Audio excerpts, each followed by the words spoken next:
తెలంగాణ ఉద్యమకారులది 6 దశాబ్దాల పోరాటంలో ఆ పోరాటాన్ని గుర్తించి సోనియా గాంధీ తల్లి తెలంగాణ ఇవ్వడం జరిగింది. ఇచ్చిన తర్వాత ఒక కుటుంబానికే తెలంగాణ పోయి లక్షలాది కోట్ల రూపాయలు దోపిడీకి గురి కావడం జరిగింది. మరి ఇవాళ కాంగ్రెస్ పార్టీ ప్రజల ఆశీర్వాదంతో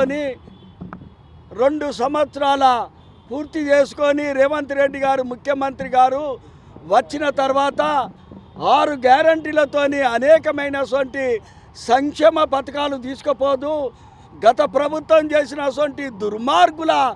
మరి వారు చేసిన లక్షల కోట్ల అప్పులకు వడ్డీలు కట్టలేక ఇటు ఎంప్లాయీస్కు జీతాలు నెలవారీగా ఇయ్యలేక అనేకమైనటువంటి కార్యక్రమాలను ముందుకు తీసుకుపోతున్న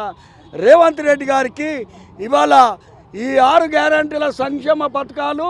అనేకమైనటువంటి సంక్షేమ పథకాలు మీడియా మిత్రులకు కానీ పత్రికా సోదరులకు కానీ అందరికీ తెలిసిన విషయమే. ఇవాళ రేవంత్ రెడ్డి గారు ఈ ప్రపంచంలో మన తెలంగాణ రాష్ట్రాన్ని పోటీ పడేలాగా మరి మెట్రో ఎక్స్టెన్షన్ చేయడం జరుగుతుంది, మూసీ నదిని మరి అభివృద్ధి చేయడం జరుగుతుంది, 6 దాన్ని కూడా బాగా పెద్ద ఎత్తున అభివృద్ధి చేయడం జరుగుతుంది. ఇప్పుడే నిన్నగాక మొన్న మరి అంతర్జాతీయ సిటీలకు ఇది 5వ పట్టణంగా తీర్చిదిద్దాలని అందరినీ ఫారెన్ డెలిగేట్స్ని పిలిచి మరి అక్కడ ఇనాగ్రేషన్ చేసి కందుకూరులో అనేకమైనటువంటి వాళ్ళతోని ఒప్పందాలు చేసుకున్న ఈ దశలో ఒక పక్క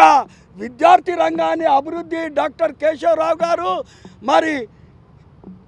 రేవంత్ రెడ్డి గారు ఉండి ప్రతి ఒక్కరికి విద్య నేర్చుకున్న వారికి అందరికీ కూడా ఉద్యోగం దొరకాలనే ఒక ప్రణాళిక ముందుకు తీసుకుపోతూ ఉస్మానియా యూనివర్సిటీలో 1000 కోట్ల ప్రకటన చూసిండ్రు. అంతేకాకుండా కూడా మరి ఇవాళ తెలంగాణ ప్రజలకు అందరికి కూడా ప్రతి ఒక్కరికి కూడా వైద్యం ఉచితంగా దొరకాలని వైద్యాన్ని అభివృద్ధి చేసే కార్యక్రమాలు ముందుకు తీసుకుపోతూ ప్రతి ఒక్కరి కూడా వీరు చేసినటువంటి తెలంగాణ ఉద్యమకారుల సంక్షేమ బోర్డు ఏదైతే ఉన్నదో ఇవన్నీ సంక్షేమ పథకాలు ఇవన్నీ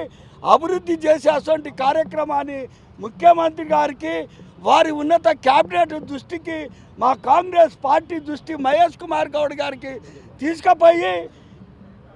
ఈ యొక్క సమస్యలకు పరిష్కారానికి మరి నేను వారికి అందరికి కూడా ఈ ఉద్యమకారుల సాక్షిగా వారికి ఇవన్నీ కూడా